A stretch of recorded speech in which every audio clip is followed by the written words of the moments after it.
Police को उस लड़की की लाश मिल गई है। मैंने रागिनी का आईपी एड्रेस निकाला और ये उसका दूसरा नंबर था 444218। लास्ट बात इनकी 23 अप्रैल को हुई थी। फ्रेंड स्क्वायर से 22 अप्रैल की मुझे रागिनी की एक और चैट मिली है जो संतोष गुप्ता के साथ है। वो इस वक्त कहाँ मिलेगा पता है तुम्हें? सर संतोष तो 1 साल पहले सिंगापुर चला गया। मैं और करण दुबई में है। बहुत जल्द तुम्हारी भी टिकट आ जाएगी। वो लोग हम तक पहुंच ही नहीं पाएंगे। इस शेखर का पूरा नाम शेखर प्रजापति है, हमारे दूर का रिश्तेदार है सर। 3 दिन पहले शेखर की पत्नी सुमित्रा का फोन आया था सर। पूछ रही थी वो मुझसे मिला क्या। अब पता चला कि ये रागिनी से मिलने आता था। राजू, प्रिया, मुझे माफ कर दो। माफ कर दो मुझे। ये तो शेखर है, जानता हूं मैं इसे सर। ये रागिनी का दूर का रिश्तेदार है। तो फिर तुम्हें ये कैसे नहीं पता कि शेखर अक्सर तुम्हारी पत्नी को मिलने भोपाल आता था? 444218 ये तुम्हारी पत्नी रागिनी का फोन नंबर है, दूसरा फोन नंबर। रागिनी के पास दूसरा फोन भी था? कभी पता है नहीं उसका मुझे सर।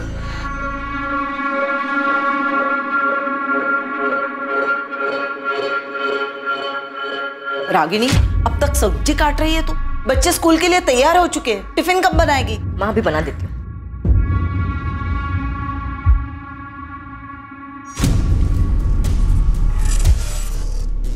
रागिनी, किससे बात करे हो इतने रात के? किसी से नहीं, देखो मैं गेम खेल रही हूँ, बस खत्म ही होने वाला है। मैं कसम खा के कहता हूँ रागिनी हमेशा फोन पे रहती, पर वो किससे बात करती थी, क्या मैसेज करती थी सर, मुझे सचमुच कुछ नहीं पता सर। रागिनी पिछले 3 साल से इस दूसरे नंबर से अलग अलग सोशल मीडिया साइट्स पे एक्टिव थी और रागिनी के उसी सोशल मीडिया अकाउंट से हमें शेखर प्रजापति और संतोष गुप्ता के बारे में पता चला। एक मिनट सर, संतोष गुप्ता के बारे में सर आप ही ने मुझे बताया, और ये शेखर के बारे में सर मुझे जरा भी अंदाजा नहीं है सर। ये शेखर रागिनी का दूर का रिश्तेदार है, लेकिन मुझे नहीं पता वो रागिनी से चुप चुप कर मिलता था। और अगर पता होता सर तो मैं आपको क्यों नहीं बताता सर, बोलिए ना सर। सर मैं बच्चों की कसम खा के बोल रहा हूँ सर, मुझे रागिनी के बारे में बहुत कुछ नहीं पता सर।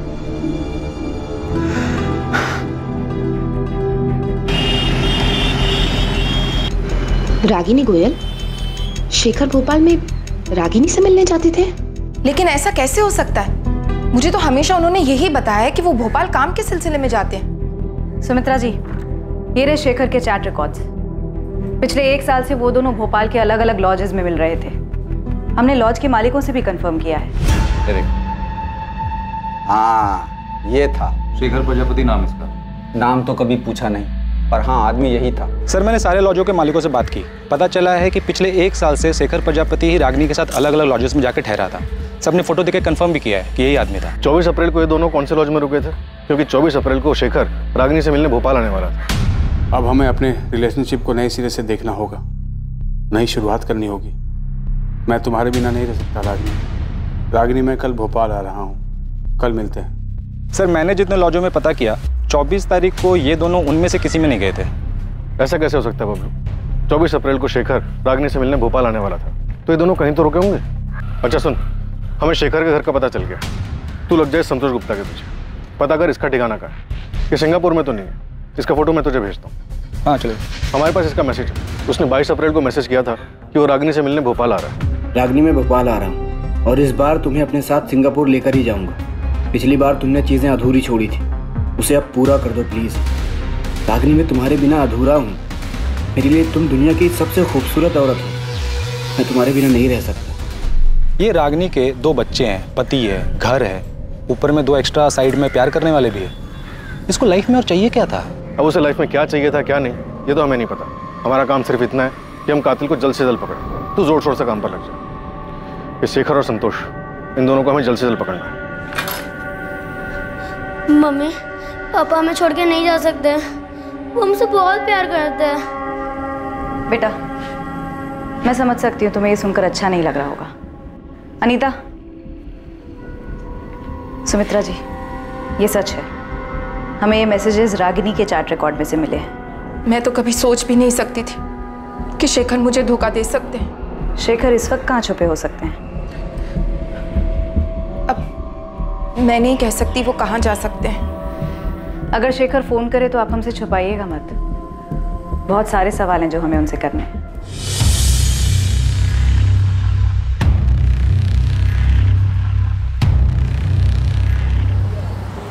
सर, अगर संतोष सिंगापुर में आपका फोन नहीं उठा रहा तो इसमें मैं क्या कर सकता हूँ? मेरी खुद उससे 3 महीने पहले बात हुई और इसी नंबर पर जो मैंने आपको नंबर दिया है उसका सिंगापुर का, वही उसका नंबर है। वही नंबर जो अब बंद आ रहा है।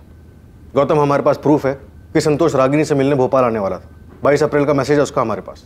मुझे नहीं पता सर कि वो भोपाल आया था, अभी भोपाल में है या फिर सिंगापुर चला गया, मुझे कुछ नहीं पता सर। संतोष की फैमिली कहाँ रहती है इतना तो पता होगा तुम्हें? जी, जबलपुर में है, ये उसी ने मुझे बताया।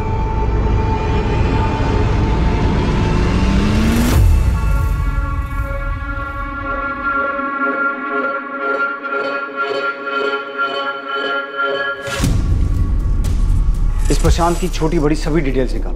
अब मुझे भी उस पर डाउट हो रहा है कि कहीं इसी ने तो रागिनी का मर्डर नहीं किया। सर, मुझे तो इस पर पहले से ही शक। शेखर और संतोष रागिनी से मिलने आते, रागिनी का मर्डर हो जाता है, उसकी लाश मिलती और उसके बाद ये दोनों गायब हो जाते। प्रशांत ने रागिनी को रंगे हाथों पकड़ लिया होगा। फिरोज, प्रशांत ने ही कुछ किया है। अगर ये 24 तारीख को फैक्ट्री से नहीं भी निकला तो भी पॉसिबल है कि उसने ये काम किसी और की मदद से किया।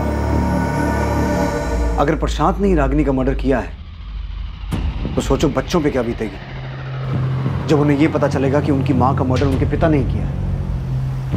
सर, मैं प्रशांत की फैक्ट्री जाकर पता करता हूँ। यह पता लगाओ कि रागिनी के मर्डर में उसने किसे और कैसे इस्तेमाल किया है। अगर ऐसा कुछ हुआ है तो मुजरिम जो भी हो, हमें उस तक पहुंचना होगा। बच्चों का हक है ये जानने का कि उनकी मां का कातिल कौन है।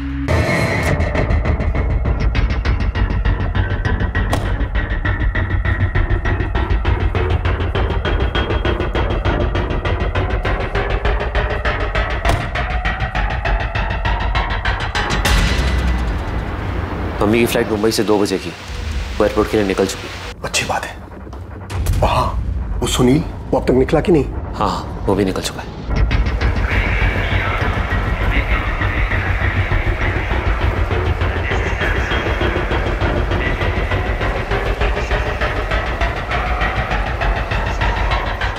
अच्छा, वहाँ कोई पूछताछ के लिए आया था? हाँ, पुलिस का कोई खबरिया आया था। ये औरत इन दोनों में से किसी एक के साथ आपके होटल में आई थी क्या? नहीं, मैंने इन तीनों को कभी नहीं देखा। थोड़ा ध्यान से देखिए ना, 24 अप्रैल को आए होंगे। अरे हाँ, याद आया, इस औरत की फोटो मैंने अखबार में देखी थी। हाँ, देखा होगा, इसका मर्डर हो गया। ओह, अच्छा, आपका जरा रजिस्टर चेक करके बताओ ना, शायद आपके ध्यान से निकल गया हो। बरस रजिस्टर थोड़ा देख लेते तो। वो क्या है ना, पुलिस ना बहुत बेसब्री से ढूंढ रही थी उनको। ठीक है, मैं चेक करता हूँ। कुछ मिला उन्हें? पापा, घबराने की कोई बात नहीं है, उन्हें कुछ नहीं मिला। गौरव ने सब संभाल लिया, सब ठीक है। पुलिस ने शेखर प्रजापति का फोन नंबर सर्विलेंस पर डाल दिया था। उनके मुताबिक ऐसी संभावना थी कि रागिनी ने अपना मोबाइल मार्केट में स्विच ऑफ किया और उसके बाद तय की गई जगह पर वो शेखर से मिली।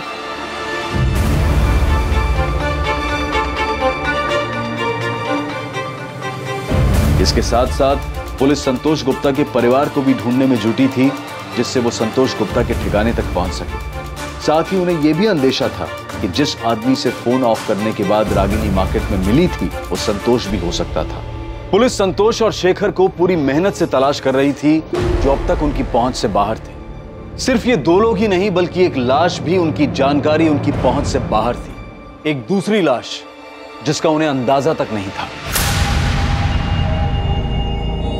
जिस तरह पुलिस इस लाश से अनजान थी, ठीक उसी तरह उन 3 लोगों से भी बेखबर थी जो दुबई में जाकर छुप गए थे।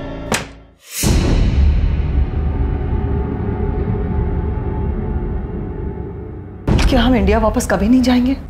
जाएंगे जानवी, क्यों नहीं जाएंगे? बस सिर्फ कुछ ही दिनों की बात है। एक बार ये सब ठंडा हो जाए, फिर हम लोग आराम से चले जाएंगे।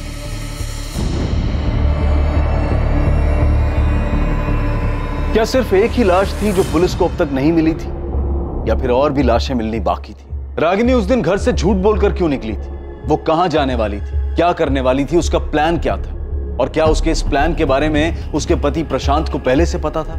सर, मैंने आपको पहले भी बताया था कि 24 अप्रैल को प्रशांत यहीं फैक्ट्री में था, और ये बात 100% सच है। प्रशांत की वाइफ का मर्डर हुआ है और जिन 2 लोगों के साथ उसका अफेयर चल रहा था, संतोष और शेखर, उन दोनों का कोई अता पता नहीं, तो हो सकता है कि हम एक ही सवाल आपसे बार बार पूछें। अब चूंकि बार बार आप ये सवाल हमसे कर रहे हैं, इसलिए मैंने उसके असिस्टेंट गिरीश से भी पूछताछ की। मैंने उससे पूछा कि 24 अप्रैल को प्रशांत के बर्ताव में कुछ अजीब था क्या? तो क्या बताया गिरीश ने? सर उसने बताया कि 24 अप्रैल को प्रशांत बार बार आके उससे कुछ ना कुछ पूछ रहा था। अब गिरीश, वो प्राइम टेल्स ऑटोमोबाइल्स का ऑर्डर निकला क्या? हाँ, वो तो कल शाम को ही निकल गया था। शाम को ही? हाँ। और हाँ, ये भी स्पेयर पार्ट का? सर वो कैसे निकलेगा? उस ऑर्डर पे तो अभी काम चल रहा है ना। काम हुआ नहीं अभी तक। गिरीश, प्रशांत तुम्हारे पास बार बार आ रहा था, इस बात में क्या अजीब लगा था? जिस तरीके से वो उस दिन बार बार आ रहे थे, ऐसा लग रहा था कि वो ये दिखाना चाहते कि वो फैक्ट्री में ही है। मतलब वो अपनी मौजूदगी जताना चाह रहा था कि वो उस दिन फैक्ट्री में है, और ऐसा वो जानबूझ के कर रहा था? अब सर जो कुछ था हमने बता दिया। क्या बताऊं मैं सुमित्रा, कुछ समझ में नहीं आ रहा मुझे। प्रशांत, आप जितना जानते हैं मैं तो उतना भी नहीं जानती। आपको ये तो पता है कि रागिनी नहीं रही, मुझे तो ये भी नहीं पता कि शेखर कहाँ है। पुलिस 24 घंटे हमारे घर के बाहर खड़ी है। उन्हें लगता है शेखर ने रागिनी को मारा है। प्रशांत? हाँ, सुन रहा हूँ मैं।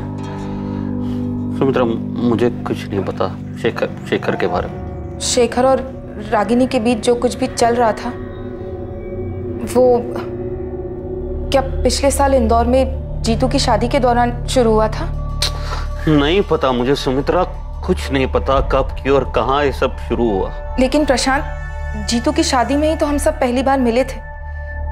शिवलाल काका भी यही कह रहे थे कि शेखर और रागिनी उससे पहले कभी नहीं मिले थे। रागिनी मेरे लिए एक पहली थी, पहली है, जान ही नहीं पाया मुझसे।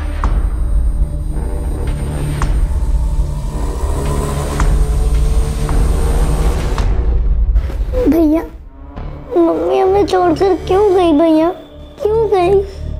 रो मत प्रिया, मैं हूँ तेरे साथ। सर, शेखर का लास्ट लोकेशन मिल गया है। चतुर्भुज मार्केट प्लेस? Yes sir. वो 24 तारीख को भोपाल आया था। ना तो शेखर की पत्नी सुमित्रा और ना ही रागिनी के मामा शिवलाल हमें बता पा रहे हैं कि शेखर कहाँ हो सकता है। हाँ सर, इन दोनों से कोई इन्फॉर्मेशन नहीं मिली। बस इतना पता चला कि शेखर अहमदाबाद में एक ट्रेडिंग कंपनी में काम करता था। कंपनी से पता चला कि वो महीने में सिक लीव लेता था और अपनी पत्नी को कहता था कि वो भोपाल काम से जा रहा है। और संतोष गुप्ता, उसके बारे में कुछ पता चला? उसके जबलपुर वाले घर का पता मिल गया। वहाँ की पुलिस उसके माँ बाप से मिल भी चुकी है। साहब, संतोष यहाँ नहीं है। करीब 1 साल हो गया उसे घर पर आए हुए। आप चाहो तो पूरे घर की तलाशी ले लो। तलाशी तो हम लेंगे नरेंद्र जी, लेकिन अगर वो हमें नहीं मिला तो आप लोग हमारी नजर में आ जाएंगे। साहब, हम तो जानते भी नहीं है कि रागिनी है कौन। और रही बात संतोष की, तो जब से वो सिंगापुर गया हमने उसकी शक्ल भी नहीं देखी है। देखिए, ये तो साफ हो चुका है कि संतोष का रागिनी के साथ 2 साल से चक्कर चल रहा था और रागिनी संतोष के पास 1 महीना रही भी थी। और अब ये भी साफ हो चुका है कि संतोष रागिनी से मिलने भोपाल आने वाला था और जिस दौरान वो रागिनी से मिलने भोपाल आने वाला था उसी टाइम पे रागिनी का कत्ल हुआ है। देखिए, भोपाल पुलिस ढूंढ रही है उसे। साहब, इसमें हम क्या कर सकते हैं? हमें डरा धमका कर कि आपको क्या मिलने वाला है। और साहब, अगर हमारी उससे बात हुई होती या अगर वो यहाँ होता तो हम आपसे क्यों छुपाते? सर, जबलपुर पुलिस ने पता किया। संतोष के माँ बाप को उसके बारे में कुछ भी नहीं पता और ना ही उसके दोस्त गौतम को कुछ पता है कि वो कहाँ रहता है सिंगापुर में या किस कंपनी में काम करता है। बबलू भी अभी तक पता नहीं लगा पा रहा कि 24 तारीख को रागिनी से मिलने कौन आया था, संतोष या शेखर, और वो कहाँ मिले थे। नहीं सर, उसके हाथ दोष नहीं लगा। बस इतना पता चला कि 24 तारीख को प्रशांत फैक्ट्री में था, पर अजीब बर्ताव करा, नॉर्मल नहीं था। लेकिन इतना समझ में नहीं आ रहा है कि उसने रागिनी को अगर मारा तो कैसे। उसके फोन रिकॉर्ड से भी कुछ नहीं मिला। फिरोज, हमसे ऐसा क्या छूट रहा है, क्या मिस हो रहा है कि सामने आ ही नहीं पा रहा कि रागिनी उस दिन संतोष या शेखर में से किसे मिली, कहाँ मिली? कहीं तो मिले होंगे ना वो लोग। अगर प्रशांत ने किसी और को भी रागिनी के पीछे भेजा होगा तो रागिनी कहीं तो गई होगी, कहीं तो उसका मर्डर हुआ होगा। किसी ने तो ये सब किया होगा ना, किसी गाड़ी, किसी ट्रांसपोर्ट का इस्तेमाल हुआ होगा। और जाहिर सी बात है, मर्डर है तो पैसे भी लिए दिए गए होंगे।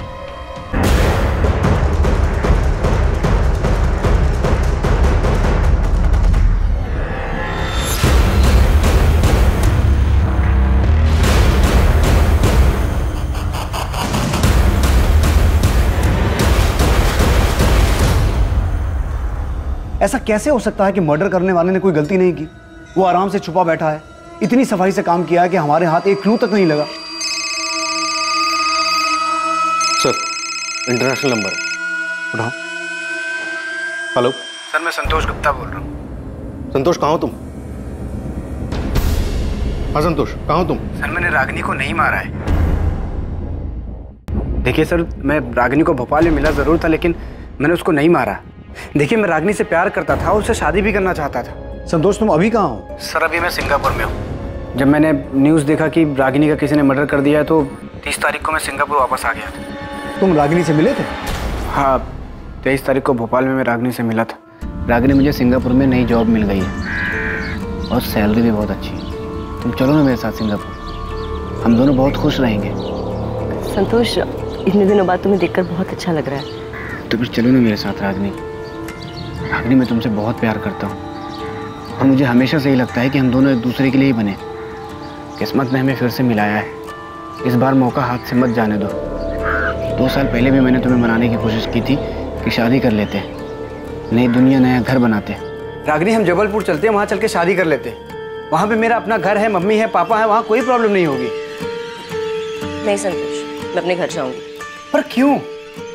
वो घर तो तुमने छोड़ दिया ना रागिनी, फिर क्यों वापस जाना चाहती हो? बच्चों के लिए, मुझे उनकी याद आ रही है। रागिनी, पूरा 1 महीना हो गया तुमको घर छोड़े हुए, और इस 1 महीने में ना तो तुम्हारे पति ने तुमको ढूंढने की कोशिश की है, ना ही तुम्हारे बच्चों ने। फिर क्यों जाना चाहती हो उस घर में? देखो संतोष, मुझे प्रशांत की चिंता नहीं है, पर राजू और प्रिया मेरे बच्चे हैं। अब तक तो प्रशांत ने उन्हें बता दिया होगा कि मैं उन्हें छोड़कर चली गई। रागिनी मेरी बात समझने की कोशिश करो। तुम्हें लाइफ में क्या चाहिए? तुम प्रशांत के साथ खुश नहीं थी इसलिए मेरे पास आई ना। अब मेरे पास खुश हो तो खुश रहो ना। रागिनी मैं तुमको बहुत प्यार करता हूँ, तुमको जिंदगी भर खुश रखूंगा। एक काम करते हैं, हम अभी शादी करते हैं आज। नहीं संतोष, बेहतर यही होगा कि मैं अपने घर चली जाऊँ। रागिनी मैं तुम्हारे बिना नहीं रह सकता, और मैं फिजिकल रिलेशन की बात नहीं कर रहा हूँ, सारी जिंदगी साथ देने की बात कर रहा हूँ। रागिनी मैं सिंगापुर से सिर्फ तुम्हारे लिए आया हूँ, प्लीज हाँ कर दो। रागिनी क्या सोच रही हो? प्लीज चलो ना मेरे साथ। संतोष, इस तरह से अचानक उठ के मैं तुम्हारे साथ नहीं आ सकती। क्यों नहीं आ सकती? 2 साल पहले भी तो अचानक ही होशंगाबाद आई थी ना मेरे पास। तुमने मुझे तक नहीं बताया था, सीधा आके डोरबेल बजाई थी, और जब मैंने दरवाजा खोला तो सामने तुम खड़ी थी।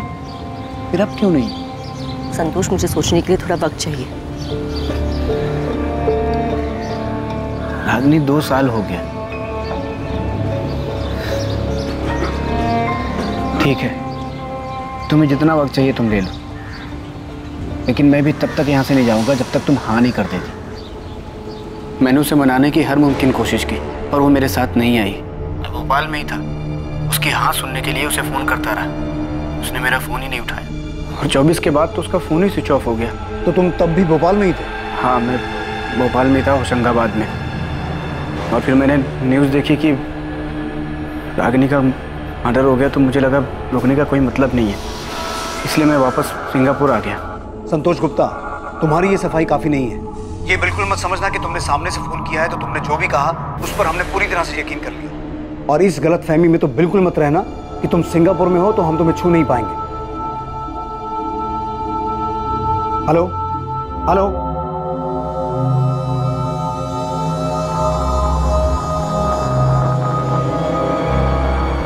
फिर इसके बाद वहीं तक सच होगी जहां तक ये रागिनी को मना रहा है। रागिनी के मना करने और इसकी ये बात मान लेने की कहानी सब बकवास है। हो सकता है बकवास हो फिरोज, पर मुझे ये रागिनी समझ में नहीं आ रही। क्या औरत थी ये? एक तरफ शेखर, एक तरफ संतोष, 2 बच्चे भी थे। ये कर क्या रही थी? चाहती क्या थी? सर, राजनगर पुलिस स्टेशन से फोन आया था, उन्हें एक डेड बॉडी मिली है। किसकी? शेखर प्रजापति की। डेड बॉडी बोरी में थी।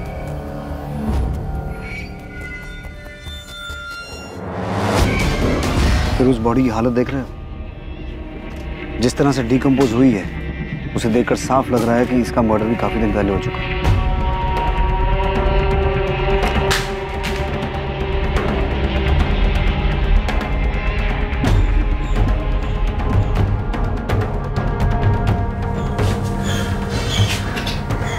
क्या हुआ? क्या हुआ? पुलिस को शेखर की डेड बॉडी मिली।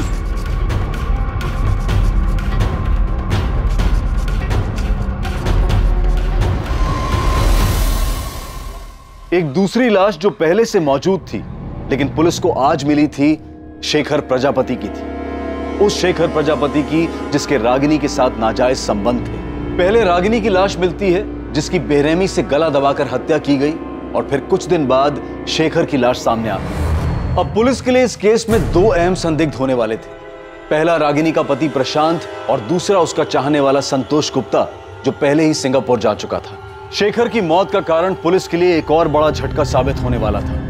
इंस्पेक्टर, इसकी मौत को भी 72 घंटे से ज्यादा बीत चुकी। एक्चुअली बॉडी जिस हालत में मिली है या जिस तरह से डिकम्पोज हो चुकी है, सही वक्त बताना मुश्किल है। पर ऐसा हो सकता है कि इसका मर्डर भी रागिनी की तरह 24 अप्रैल को ही हुआ हो। हाँ, हो सकता है दोनों की मौत 24 अप्रैल को ही हुई हो, पर इसका मर्डर नहीं हुआ। मर्डर नहीं हुआ तो? इसकी बॉडी से पॉइजन के ट्रेसेस मिले, वो भी बड़ी मात्रा में। पॉइजन? जी।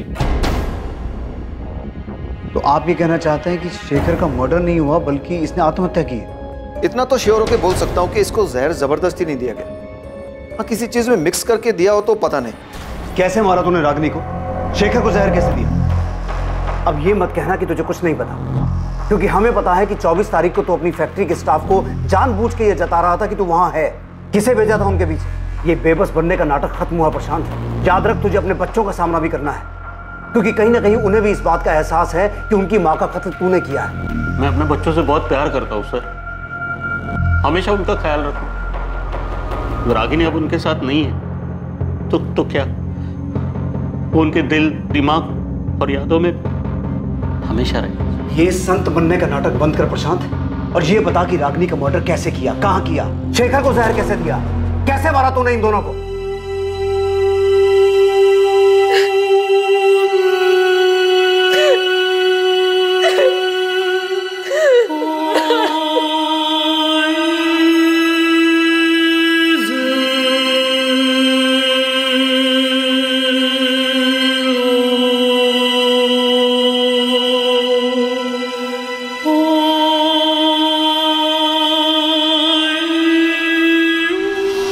तेरे बच्चे राजू और प्रिया, शेखर की बेटी नेहा, इन सब मासूमों की जिंदगी बर्बाद कर दी। नहीं की सर, मैंने किसी की जिंदगी बर्बाद, किसी को कोई दुख नहीं दिया मैंने सर। रागिनी ने सब बर्बाद किया सर।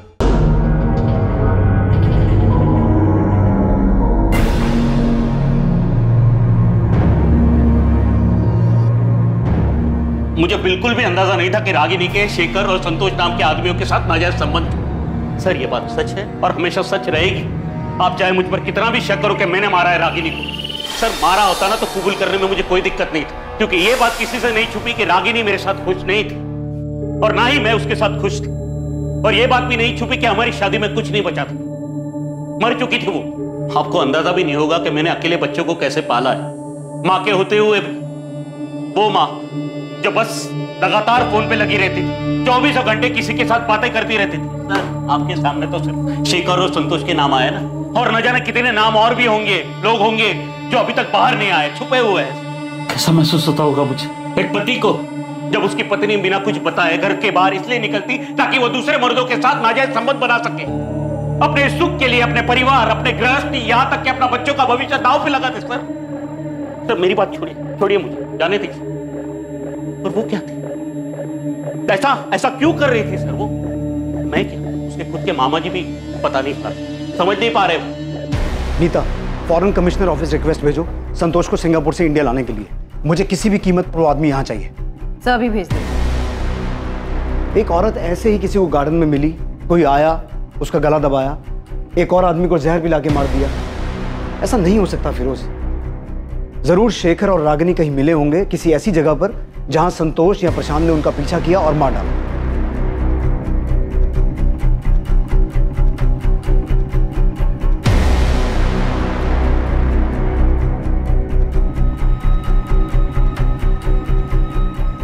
बबलू से कहो एक टीम से काम नहीं हो रहा, 10 लगाए, और चाहिए और लगाए, लेकिन किसी भी तरीके से यह पता लगाए कि उस दिन शेखर और रागिनी कहां गए।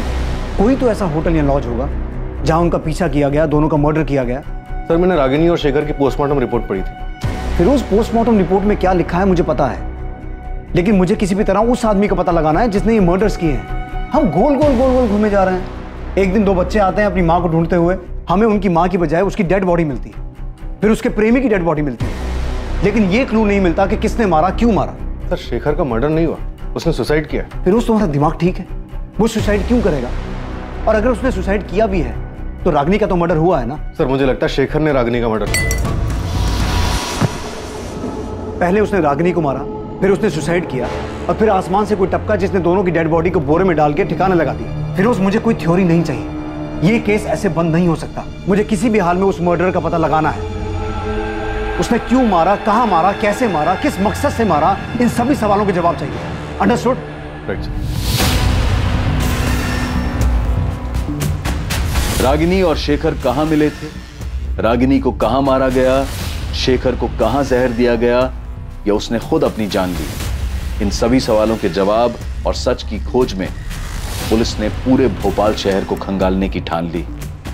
दूसरी तरफ संतोष को सिंगापुर से इंडिया वापस लाने की कोशिशें भी तेज कर दी गईं। एक बार पुलिस से बात करने के बाद संतोष ने अपना फोन स्विच ऑन किया ही नहीं। वो ना तो अब किसी फोन और ना ही किसी मैसेज का जवाब दे रहा था।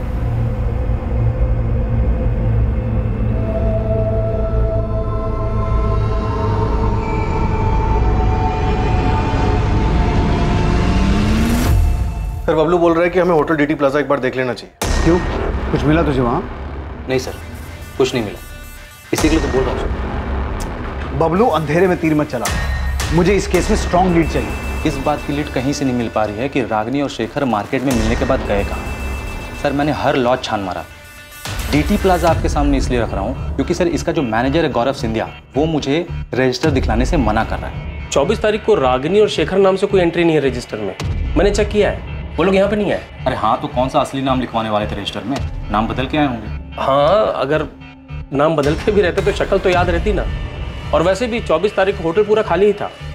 मैं कह रहा हूँ ना कि वो लोग यहाँ पे नहीं है। सर ये बोल के उसने मुझे टरका दिया, पर छोटा सा होटल है और फील्डिंग की तो पता चला होटल में काम करने वाला एक बंदा है सुनील मीना नाम का, जो लंबी छुट्टी पर गया है। बबलू भाई, झोल क्या है वो तो पता नहीं, लेकिन उस होटल में एक वर्कर सुनील मीना 27 अप्रैल से गायब है। गायब है मतलब लंबी छुट्टी के।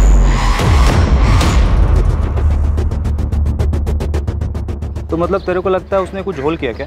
हाँ भाई, क्योंकि जानता है गणेश, ये शेखर और रागिनी कहाँ मिले, मिलकर कहाँ गए, कौन से चद्दर पलटी होटल में रुके, कुछ पता नहीं चल पा रहा है। भाई होटल तो ये भी चद्दर पलटी, और मालिक है एकदम कंजूस। मतलब इतना कंजूस है ना कि एक भी रूम खाली रह जाए तो मर जाता था। लेकिन पिछले कुछ दिनों तक ये होटल बंद था। सर सुनील मीना लंबी छुट्टी पर चला जाता है, 24 अप्रैल के बाद 27 तक होटल बंद रहता है। होटल का मैनेजर रजिस्टर दिखलाने से मना करता है।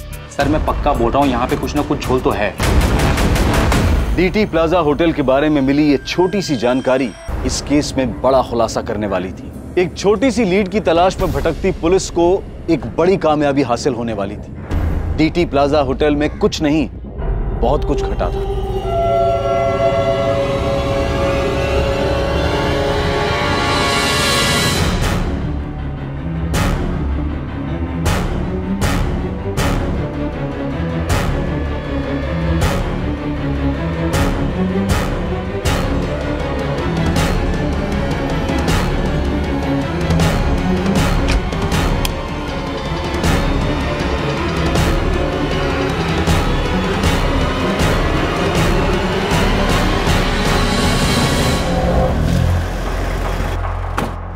तो ही है ना गौरव सिंधिया, यहाँ का मैनेजर? हमारे आदमी को रजिस्टर क्यों नहीं दिखा रहा था? चल रजिस्टर निकाल। सब ये रहा।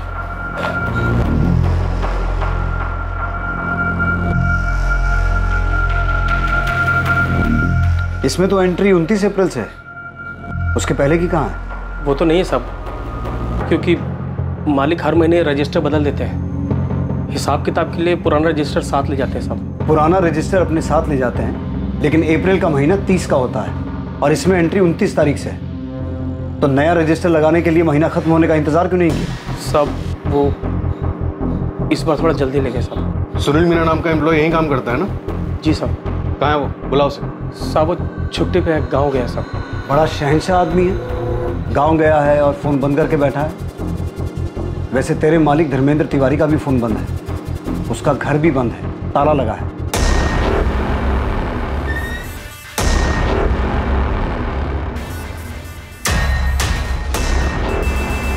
तेरा मालिक भी गांव गया है, चल कर आया। तूने बबलू से कहा था कि 24 तारीख को ये दोनों यहां नहीं आए थे? सीधा सीधा बोल, धर्मेंद्र तिवारी और सुनील मीना कहाँ हैं? वरना तुझे भी गांव भेज दूंगा और कभी वापस नहीं आ पाएगा। मालिक अपनी फैमिली के साथ दुबई भाग गए हैं साहब, और सुनील अपने गांव गया है सागर। मतलब रागिनी और शेखर 24 तारीख को यहाँ आए थे? जी साहब, लेकिन साहब मुझे इनका नाम नहीं मालूम साहब, क्योंकि ये दोनों रजिस्टर में अलग नाम से एंट्री किए थे साहब।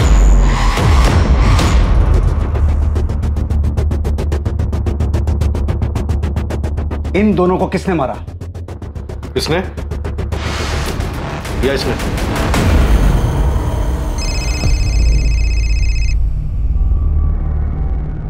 अनीता, कैलाश मौर्य नाम का एक आदमी आया है। कौन है? सर ये 24 तारीख को डीटी प्लाजा में था। बोल रहा है इसने रागिनी और शेखर को देखा था रूम नंबर 104 में। हमें भी यहाँ बहुत कुछ मिला है। रागिनी और शेखर 104 नंबर में रुके थे।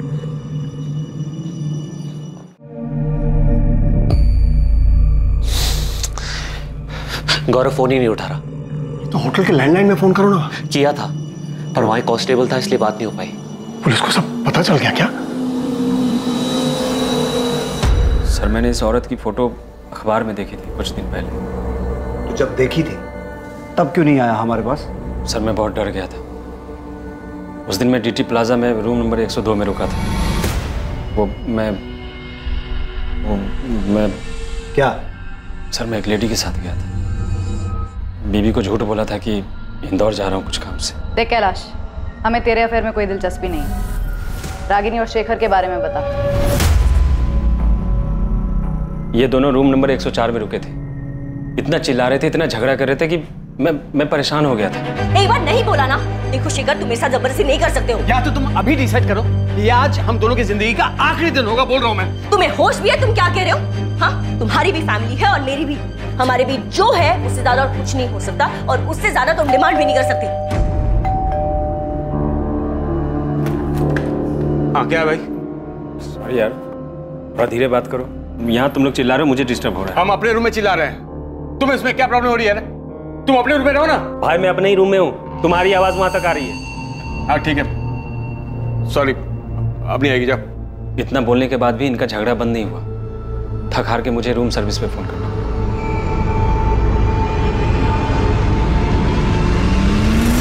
यही था वो आदमी? रूम सर्विस वाला जिसे तुमने बुलाया था? हाँ सर, यही था। शेखर, अब तुम मेरी नाक में दम कर रहे हो, इरिटेट कर रहे हो मुझे। तो अब मैं प्रशांत की जगह ले ली। मैं तुम्हें परेशान कर रहा हूँ। हाँ शेखर, मैं अपनी पूरी जिंदगी तुम्हारे साथ नहीं बिताना चाहती। अभी सब कुछ कितना अच्छा है हमारे बीच। तुम मतलब तुम ये चाहती हो कि मैं अहमदाबाद से अपने 20 बच्चों को छोड़कर तुम्हें खुश करने यहाँ आता रहूं और तुम मेरी खुशी का बिल्कुल ध्यान नहीं रखोगी? एक मिनट, मैं भी अपने पति और बच्चों को छोड़कर आ रही हूँ यहाँ, और तुम यहाँ सिर्फ मेरी खुशी के लिए नहीं, अपनी खुशी के लिए भी आते हो। और हमेशा से यही रहा था हमारे बीच, और यही रहेगा। और इस तरह तुम नहीं मांग सकते। मांग सकता हूँ, बिल्कुल मांग सकता हूँ। मैं तुमसे शादी करना चाहता हूँ, इसी वक्त तुम्हें हाँ बोलना पड़ेगा। तुम मना नहीं कर सकते। तुम होश में तो हो? तुम हमारे बीच शादी की बात कब हुई थी? मैंने कभी तुमसे कहा कि मैं तुमसे शादी करना चाहती हूँ? एक शादी करके देख ली है मैंने, और अब तक पछता रही हूँ। बच्चे हैं इसलिए झेल रही हूँ। लेकिन मैं तुम्हारे ये नखरे नहीं झेलूंगा रागिनी। क्या हुआ? हाँ? सर सामने वाला थोड़ा परेशान हो रहा है, थोड़ा धीरे बात कीजिए ना। हाँ ठीक है ठीक है ठीक है। Thank you. फिर रात के करीब 12 साढ़े 12 बजे के बाद उस कमरे से आवाज आनी बिल्कुल बंद हो गई। फिर मैंने सुबह 7 बजे होटल छोड़ दिया। तुम्हारे साथ कौन थी उस दिन? वो लेडी? प्लीज मैडम, इसमें हमें मत घसीटिए। वो भी शादीशुदा है और मैं भी। बेकार में हम दोनों के घर टूट जाएंगे। तुझे अपना बयान डिटेल में लिखवाना होगा। अगर तू हमारे पास पहले आ गया होता ना, तो ये केस बहुत पहले सॉल्व हो गया होता। सुनील मीना जो सागर में अपना मोबाइल बंद करके बैठा था, पुलिस ने उसे सागर के ही उसके घर से अरेस्ट किया।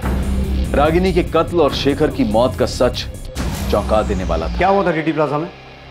और सुनील मीणा हमारे कब्जे में है, तो ये मत समझना दुबई में बैठा तेरा मालिक तुझे बचा लेगा। मैडम साहब, मैं तो सिर्फ नमक का फर्ज अदा कर रहा हूँ साहब। उनको मारने मेरा हाथ नहीं है साहब, मैंने नहीं मारा। ये डायलॉग बाजी बंद कर। अगर तेरा हाथ नहीं है तो रागिनी और शेखर को मारा किसने?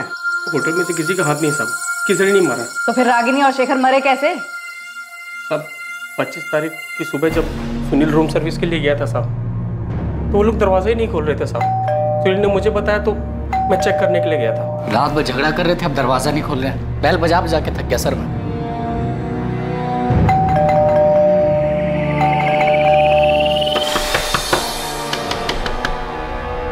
चंद्रप्रकाश जी, गरिमा जी, हम समझ ही नहीं पा रहे थे वो दरवाजा क्यों नहीं खोल रहे। जब उन्होंने दरवाजा खोला नहीं तब मैंने साहब, मैंने तुरंत तिवारी जी को फोन किया साहब। वो फौरन अपने बेटे करण के साथ होटल आ गए। पापा दोनों मर चुके। कैसे हुआ ये? किसने किया? सर पता नहीं सर। सर ये दोनों रात भर बहुत जोर से झगड़ा कर रहे थे। सुबह हमने दरवाजा खोला तो देखा दोनों मरे पड़े हैं। गौरव, तुमने सीसीटीवी चेक किया? कोई आया था इस कमरे में? हाँ सर, चेक किया था। कमरे में कोई नहीं आया था, कमरा अंदर से बंद था सर। हमने खुद मास्टर की से दरवाजा खोला है सर। सर इन दोनों के बीच में बहुत जोर से लड़ाई चल रही थी। मैंने सुना था ये आदमी इस औरत को शादी के लिए बोल रहा था और ये औरत बार बार मना कर रही थी। पापा एक मिनट, ये बोतल देखिए, इसमें शायद जहर था।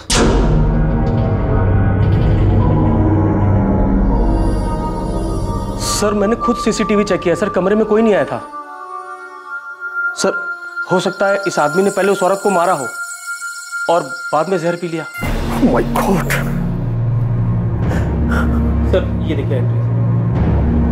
पापा इनके पर्सन की आईडी कार्ड मिले।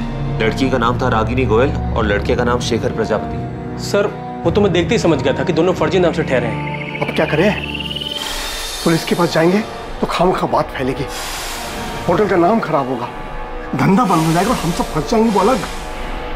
क्योंकि पुलिस तो ये मानेगी नहीं कि इन दोनों के बीच झगड़ा हुआ था और इसलिए इस आदमी ने ये सब किया है। पापा हम इनको जानते ही नहीं है। इन्होंने रजिस्टर में भी गलत नाम लिखा है। इनके फैमिली वाले जो भी है यहाँ तक पहुंच ही नहीं पाएंगे। तुम कहना क्या चाहते? यही कि अगर हम इनकी बॉडी ठिकाने लगा दें तो किसी को पता ही नहीं चलेगा ये लोग यहाँ कभी आए भी थे या इधर कुछ भी हुआ था।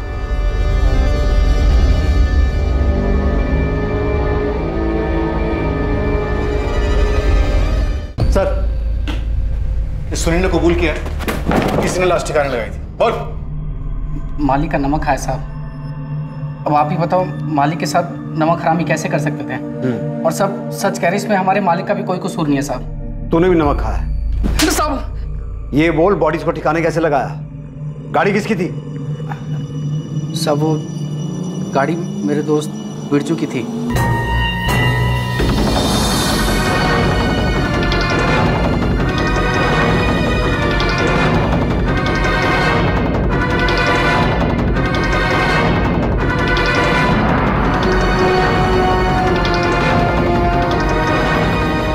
साहब पहले हमने उस औरत की बॉडी को हुसैन नगर के नाले में फेंका और फिर आदमी की बॉडी को चंदन नगर के जंगल में फेंक दिया। होटल में कहीं भी सीसीटीवी नहीं दिखा, सब उखाड़ दिए। वो तो मालिक ने ही कहा था साहब कि सीसीटीवी रजिस्टर हटा दो।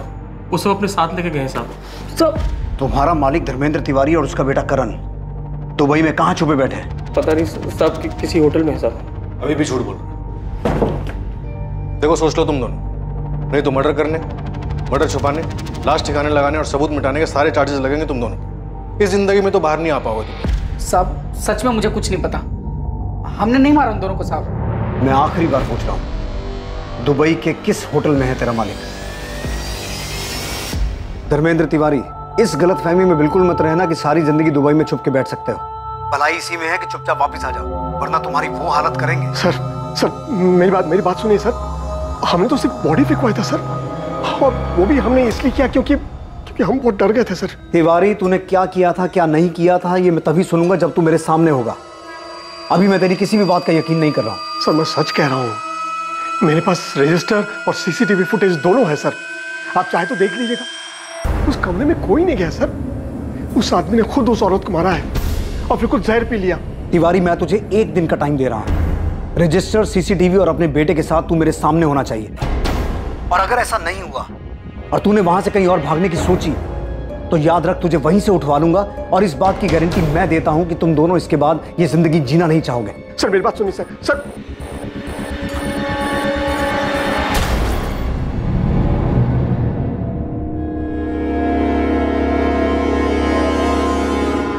सर मैंने जो पोस्टमार्टम रिपोर्ट देख के फिगर आउट किया था वो थ्योरी नहीं, सच था। मैं तुमसे शादी करना चाहता हूँ, इसी वक्त तुम्हें हाँ बोलना पड़ेगा, तुम मना नहीं कर सकते। तुम एक बार नहीं बोला ना।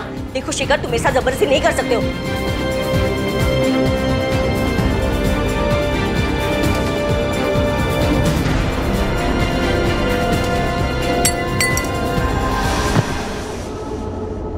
लेकिन मैं ये सोच रहा हूँ कि शेखर पहले से ही जहर अपने साथ लेके आया था।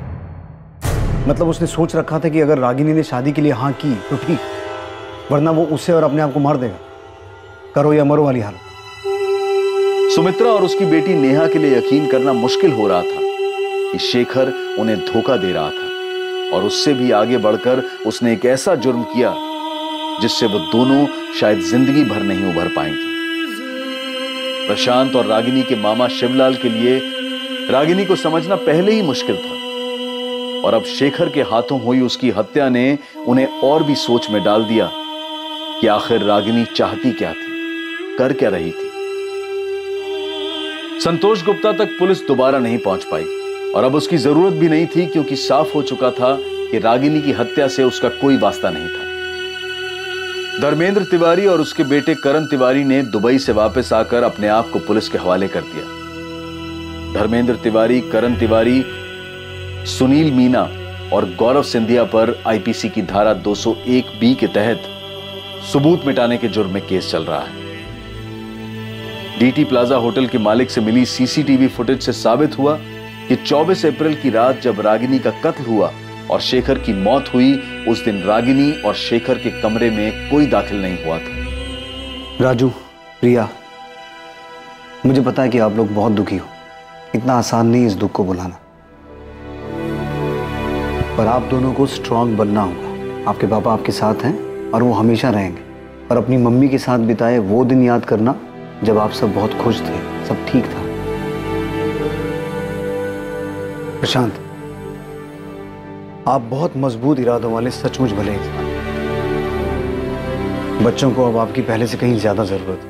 वो दुखी हैं, सदमे में हैं, उनका ध्यान रखना।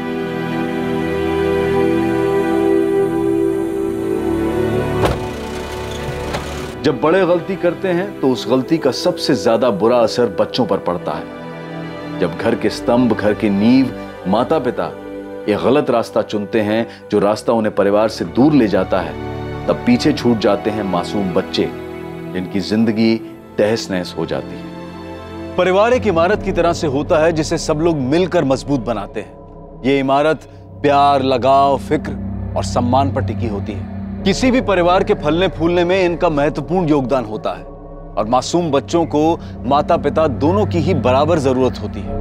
पर इसका यह मतलब कतई नहीं है कि मजबूरी में साथ रहा जाए।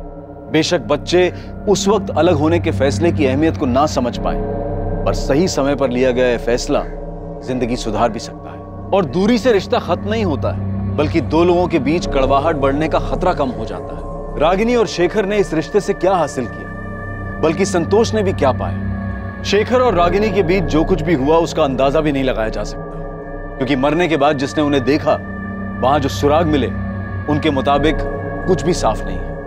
बस इतना पता है कि वहां एक जुर्म हुआ, हत्या हुई और किसी ने जहर पिया।